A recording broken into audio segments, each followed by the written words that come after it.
Hi, my name is Ben Burns, and you're watching this video because your youth pastor is a friend of mine, and he owes me money.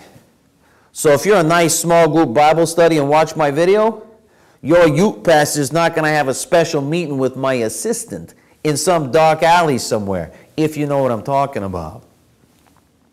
When I'm not covering bets for youth pastors, I spend my time helping high school seniors get ready for life after youth group, especially those who are going off to college. I've worked with students for over 20 years, and I've seen some very consistent patterns in how high school seniors struggle spiritually after they graduate. Even if you're going into the military or just working and not going to college, you face some very real challenges after high school. One of those challenges will be your mom calling every day. Hi dear, it's Mom. Just calling with another round of awkward personal questions. Now that challenge I think you can handle, but there will be bigger ones, believe me. This next season of your life is critical. How you handle the following 4 to 6 years after graduation will set the direction for the rest of your life. These upcoming years can be some of the most exciting, some of the most fulfilling, some of the most faith-shaping, or some of the most destructive, personally and spiritually, that will take you a long time to recover from. I want you to be spiritually successful after you leave high school. My hope for this video series is to offer your small group some ideas that will be helpful to you as you get closer to graduation. In each video, I'll share some ideas, and your small group leader will lead your discussions. In this first session, we're going to take a look at 3 challenges of life after high school. But before we get started, take a moment as a small group and talk about this question. What are you looking forward to most this last semester in high school?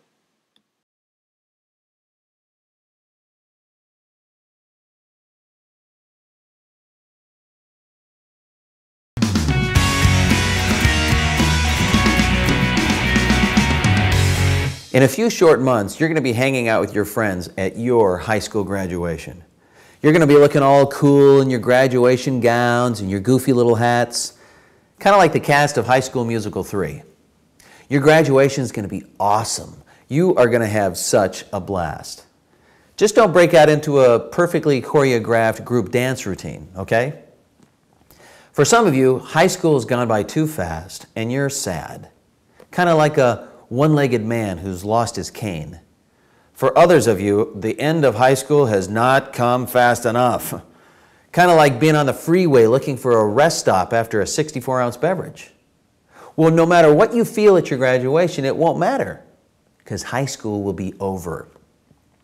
One of the hardest things for me to communicate to seniors is the reality of how lonely you're going to feel after you leave your youth group.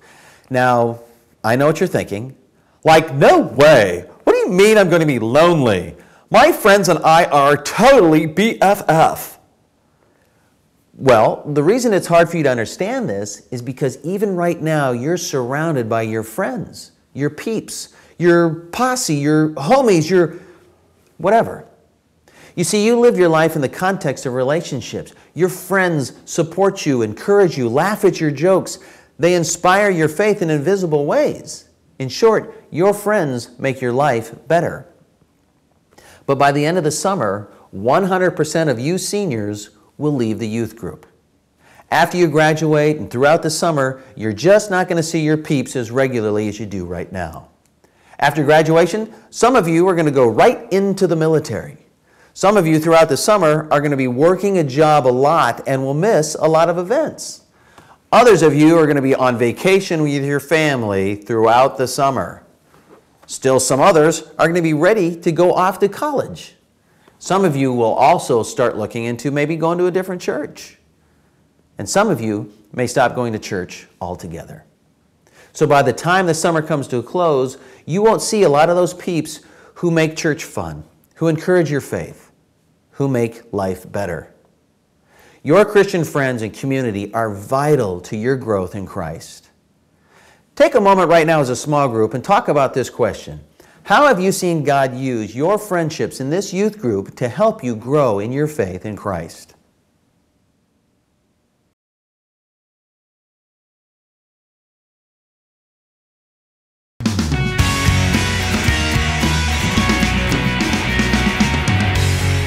Have you ever seen that video on YouTube where the water buffalo is being attacked by a group of lions? It's got like over 1 million views.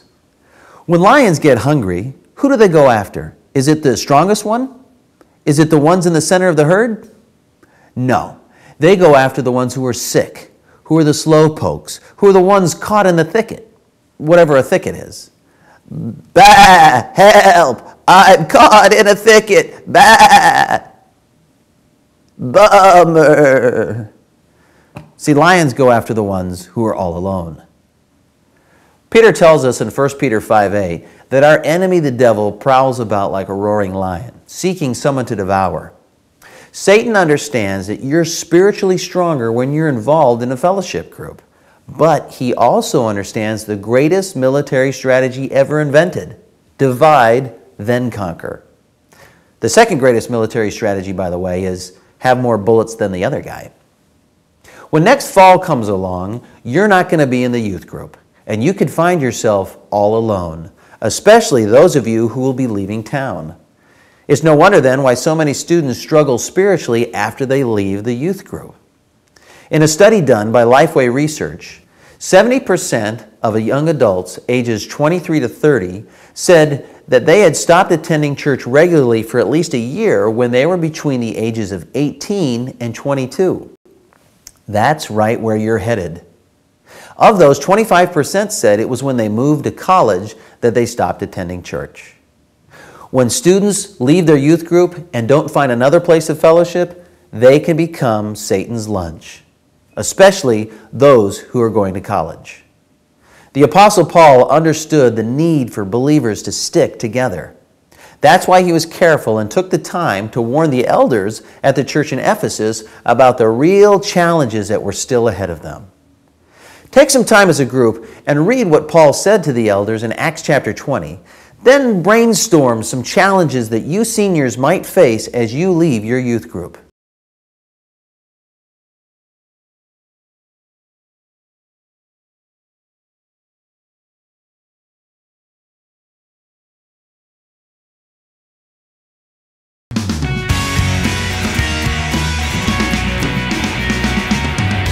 Have you ever played this game? It's called Trouble. The object of the game is to be the first person to move your pieces all the way around the board and into your home stretch. How far you get to move each time depends on the number you get when you pop this little bubble. However, if somebody lands on your piece, they can send you all the way back to the beginning. I hate this game. I hate this game for 2 reasons. First, the constant dice popping sound is so aggravating it makes me want to pull my hair out.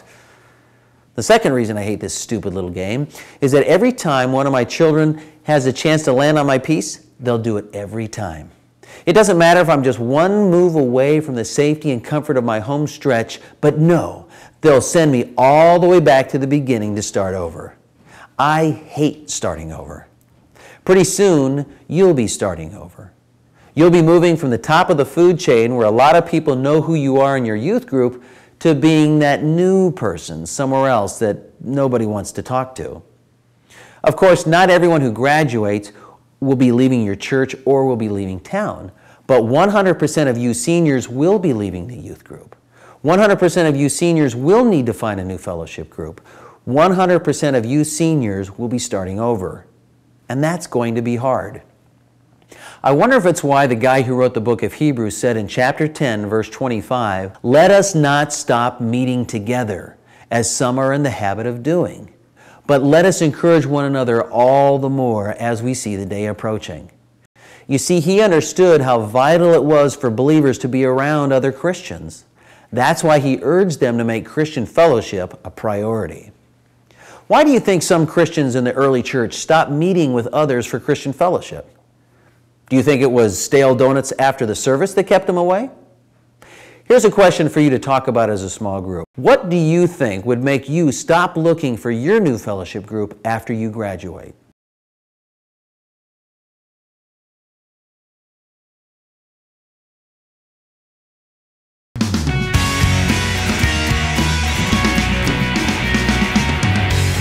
I hope this small group time hasn't been as totally lame as you thought it would be. Hopefully it was just mostly lame. At least you saved your youth pastor from getting a visit from Vinny the Juicer Zamboni. I really want you to do well spiritually after you leave high school, but that's going to require that you have a plan. In our next session, we'll start working on your youth group exit strategy because you've only got a few short months until you graduate. So until then, Start working on some gnarly senioritis, dudes.